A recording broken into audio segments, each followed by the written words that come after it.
그날은 내 생일이었다. 18년 후에 들려주는 기적의 이야기. 그날은 내 생일이었다.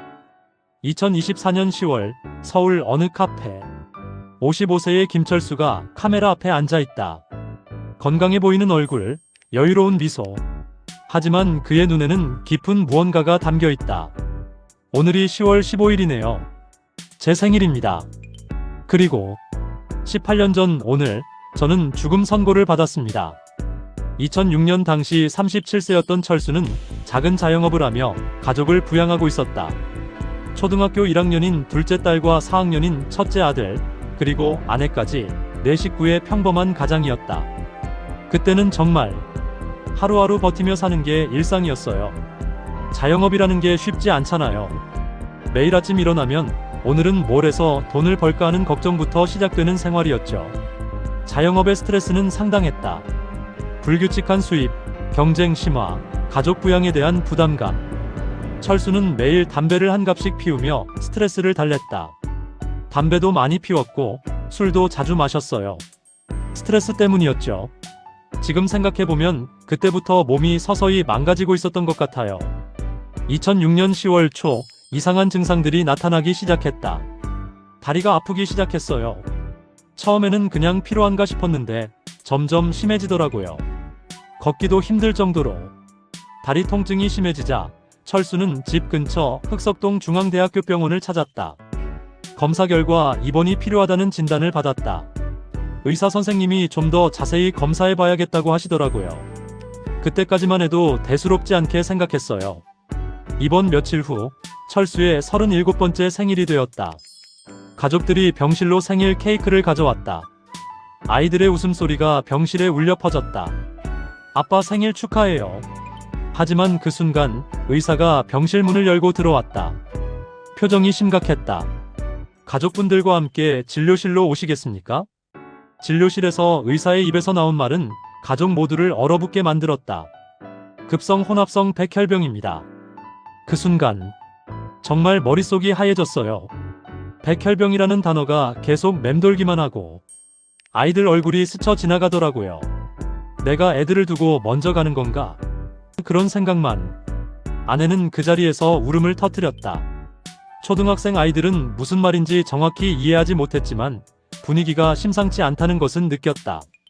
생일 케이크도 그대로 남았어요. 누구도 먹을 수 없었죠. 절망의 시작. 하지만 더 큰 문제가 있었다. 중앙대병원은 당시 조혈모세포 이식 허가가 없는 병원이었다. 그때 중앙대병원은 백혈병 환자를 치료할 수는 있지만 이식은 할 수 없는 곳이었어요. 그러니까 근본적인 치료가 불가능한 상황이었던 거죠. 검사와 항생제 투여만 반복되었다. 근본 치료 없이 시간만 흘러갔다. 마루타가 된 기분이었어요. 이것도 해보고 저것도 해보고. 하지만 정작 필요한 치료는 못 받고. 시간만 흘러가니까 불안했죠. 설상가상으로 기흉까지 발생했다. 폐에 구멍이 생겨 호흡 곤란을 겪었다. 숨쉬기도 힘들어졌어요. 이러다가 정말 죽는 건 아닌가 싶었죠. 가족들의 절망은 이루 말할 수 없었다. 특히 아내의 고통이 컸다. 남편이 매일 아파하는 모습을 보는 게 저도 같이 죽는 기분이었어요. 결국 가족들은 결정했다. 제대로 된 치료를 받을 수 있는 곳으로 옮기기로. 2006년 11월 철수는 중앙대병원에서 서울 아산병원으로 이송되었다. 먼저 응급실에서 일주일을 보낸 후 혈액내과 병동으로 올라갔다. 아산병원에 도착했을 때 이상하게도 안도감이 들었어요. 이제 제대로 된 치료를 받을 수 있겠구나 하는. 아이러니하게도 그 순간이 오히려 가장 행복했다고 철수는 회상한다. 자영업 스트레스에서 완전히 벗어난 그 시간이 오히려 숨이 트이더라고요. 매일 돈 벌 걱정, 사업 걱정하던 게 없어지니까. 물론 병은 아팠지만 마음만큼은 편했어요. 아산병원에서 철수를 담당한 것은 혈액내과 이규영 교수였다. 백혈병 치료 전문의로 유명한 의사였다. 이규영 교수님을 처음 만났을 때 이분이 나를 살려주실 분이구나 하는 직감이 들었어요. 말씀도 정확하시고 치료 계획도 체계적이시더라고요. 이 교수는 급성 혼합성 백혈병에 대해 자세히 설명했다. 그리고 칵테일 요법 치료를 시작하겠다고 했다. 여러 가지 항암제를 조합해서 쓰는 방법이에요.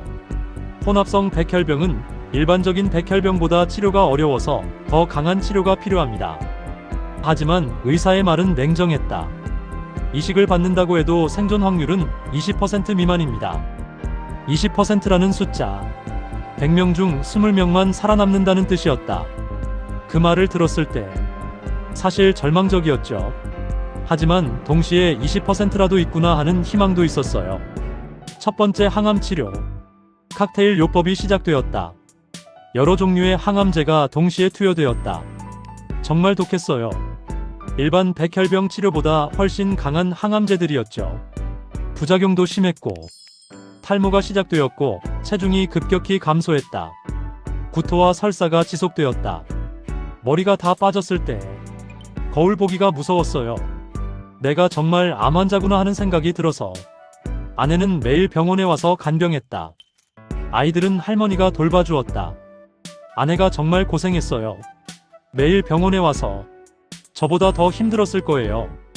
투병 생활이 시작되면서 가족 관계에도 변화가 있었다. 아이들이 아빠의 병을 서서히 이해하기 시작했다. 첫째 아들 당시 초사 아빠가 많이 아프시구나. 우리가 더 잘해야겠다. 둘째 딸 당시 초1 아빠 언제 집에 와? 나 아빠랑 놀고 싶어. 아이들이 제 병 때문에 일찍 철이 들었어요. 특히 큰아이는 동생까지 챙기면서 엄마를 도왔죠. 경제적인 부담도 컸다. 자영업을 중단하게 되면서 수입이 끊겼다. 사업을 접어야 했으니까. 경제적으로는 정말 어려웠죠. 다행히 보험이 있었고 가족들이 도와줘서 버틸 수 있었어요. 2부 희망과 절망의 줄다리기. 2007년 1월 첫 번째 관해 치료가 성공했다. 백혈병 세포가 현저히 감소한 것이다. 검사 결과를 듣고 정말 기뻤어요. 드디어 효과가 있구나 싶었죠. 하지만 이것은 시작에 불과했다. 관의 상태를 유지하기 위해서는 지속적인 치료가 필요했다. 관해라는 게 완치가 아니에요. 일시적으로 암세포가 줄어든 상태죠. 언제든 재발할 수 있는.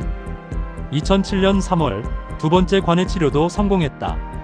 이제 본격적으로 이식 준비를 해야 할 시기가 되었다. 의사 선생님이 이제 이식을 준비해야 한다고 하시더라고요. 이식만이 완치의 유일한 길이라고. 먼저 가족들의 HLA 검사가 시작되었다. 부모님, 형제자매들이 모두 검사를 받았다. 가족 중에 맞는 사람이 있으면 얼마나 좋을까 했는데 결과는 실망스러웠다. 가족 중 누구도 적합하지 않았다. 그때 정말 막막했어요. 그럼 어떻게 해야 하지? 싶었죠. 국내 골수 기증자의 희망. 2007년 4월 모든 관해 치료가 끝났다. 이제 남은 선택지는 오직 골수 이식뿐이었다. 할 수 있는 치료는 모두 끝났어요. 이식 말고는 다른 방법이 없다고 하시더라고요. 한국골수은행을 통해 해외 공여자를 찾기 시작했다. 며칠 후 희망적인 소식이 전해졌다. 국내에 공여자 2명이 있다고 하시더라고요. 정말 기뻤어요. 살 수 있겠구나 싶었죠. 그중 한 명이 기증 의사를 밝혔다. 30대 남성이었다. 국내에 있는 누군가가 저를 위해 골수를 기증하겠다고. 믿을 수가 없었어요. 고마웠죠. 가족들은 희망에 부풀었다. 마침내 완치의 길이 열린 것 같았다. 하지만 4월 말 청천벽력 같은 소식이 전해졌다. 공여자가 해외 출장으로 인해 기증이 불가능하다고 합니다. 그 순간 철수와 가족들의 세상이 무너졌다. 정말 죽은 것도 아니고 산 것도 아닌 상태였어요. 희망을 가졌다가 다시 절망하는 게 더 힘들더라고요. 아내와 함께 한 달 내내 울었다. 아이들 앞에서는 울 수 없었지만 둘만 있을 때는 하루 종일 눈물만 흘렸다. 그때 정말 미치도록 하나님께 매달렸어요. 제발 살려달라, 아이들을 두고 갈 수는 없다 하면서. 철수는 종교가 없었지만 그때부터 간절히 기도하기 시작했다. 병원 원목실도 찾아가고 성경책도 읽고 정말 간절했어요. 5월 한 달 동안은 정말 길었다. 다른 공여자가 나타나기를 기다리는 시간. 매일 전화를 기다렸어요. 오늘은 연락이 올까? 하면서. 하루가 1년 같았죠. 몸 상태도 불안했다. 관의 치료가 끝난 후 시간이 지나면서 재발 위험이 높아지고 있었다. 의사 선생님도 빨리 이식을 해야 한다고 하시는데 공여자가 없으니까 속만 탔죠. 가족들도 각자 나름대로 힘든 시간을 보내고 있었다. 아내 매일 밤 잠 못 이루고 남편 걱정에 밥도 제대로 못 먹었어요. 큰아들 아빠가 정말 죽는 건 아닌가 싶어서 무서웠어요. 2007년 5월의 기적. 2007년 5월 말 기적 같은 소식이 전해졌다. 미국의 30대 남성이 새롭게 기증 의사를 밝혔다고 합니다. HLA도 완벽하게 일치합니다. 코디네이터로부터 전화를 받은 순간 철수는 울음을 터뜨렸다. 그 감사와 기쁨은 말로 다 할 수 없었어요. 다시 살아날 수 있다는 희망, 그것만으로도 눈물이 흘렀어요. 아내도 마찬가지였다. 한 달 동안의 절망이 한순간에 희망으로 바뀌었다. 정말 하나님이 계시는구나 싶었어요. 기도가 통했구나 하고 아이들에게도 좋은 소식을 전했다. 아빠 이제 나을 수 있대. 미국에서 좋은 분이 도와주신다고. 큰아들 정말이요? 아빠가 나을 수 있어요? 둘째 딸 야호. 아빠가 나으면 같이 놀 수 있어. 6월 본격적인 이식 준비가 시작되었다. 먼저 무균실로 이동해야 했다. 무균실이라는 게 정말 다른 세상 같더라고요. 완전히 격리된 공간에서 혼자 있어야 하니까. 이식 전 전처치 과정이 시작되었다. 지금까지 맞았던 항암제 강도의 5배에 달하는 초강력 항암제였다. 토끼에서 추출한 항암제라고 하더라고요. 정말 독했어요. 지금까지 받은 치료와는 차원이 달랐어요. 몸은 완전히 망가지기 시작했다. 극심한 구토, 설사, 전신 쇠약감. 정말 죽는 줄 알았어요. 몸이 완전히 부서지는 기분이었죠. 하지만 이 과정을 거쳐야만 이식이 가능했다. 기존의 골수를 완전히 파괴해야 새로운 골수를 받을 수 있기 때문이었다. 미국에서 온 생명. 드디어 운명의 날이 왔다. 미국에서 채취된 골수가 항공편으로 한국에 도착했다. 골수 2팩이 특수 용기에 담겨서 정말 소중하게 운송되어 왔어요. 이식실에서 골수가 중심정맥관을 통해 몸속으로 들어가는 순간을 지켜봤다. 미국에 있는 누군가의 골수가 제 몸 안으로 들어가는 걸 보면서 정말 신기했어요. 그리고 고마웠죠. 이식 과정 자체는 수혈과 비슷했다. 약 2시간 정도 소요되었다. 이식받는 동안 계속 기도했어요. 제발 잘 자리 잡아달라 하면서. 가족들은 이식실 밖에서 기다렸다. 그 시간이 정말 길었어요. 남편이 무사히 이식받기를 하루 종일 기도했죠. 이식 후의 지옥. 이식 직후부터 몸에 이상한 변화가 시작되었다. 온몸이 표범무늬처럼 변했어요. 빨갛고 검은 반점들이 온몸에 퍼졌죠. 열은 40도를 넘나들었다. 극심한 고통이 이어졌다. 마치 온몸의 핏줄을 수백만 마리 개미가 물어뜯는 것 같은 고통이었어요. 정말 견딜 수 없을 정도로. 이는 이식편 대숙 주병 GVHD의 증상이었다. 새로운 골수가 기존 몸을 공격하는 현상이었다. 의사 선생님이 이식 후에 나타날 수 있는 반응이라고 하시는데 너무 고통스러웠어요. 며칠 동안 의식이 흐릿할 정도로 아팠다. 가족들은 병실 밖에서 기다릴 수밖에 없었다. 남편이 너무 아파하는 모습을 보는데 제가 대신 아팠으면 좋겠다고 생각했어요. 일주일 정도 지나자 기적적으로 표범무늬가 사라지기 시작했다. 어느 날 아침에 일어나 보니까 반점들이 조금씩 사라지고 있더라고요. 혈액 검사 결과도 좋아졌다. 새로운 골수가 자리 잡고 있다는 증거였다.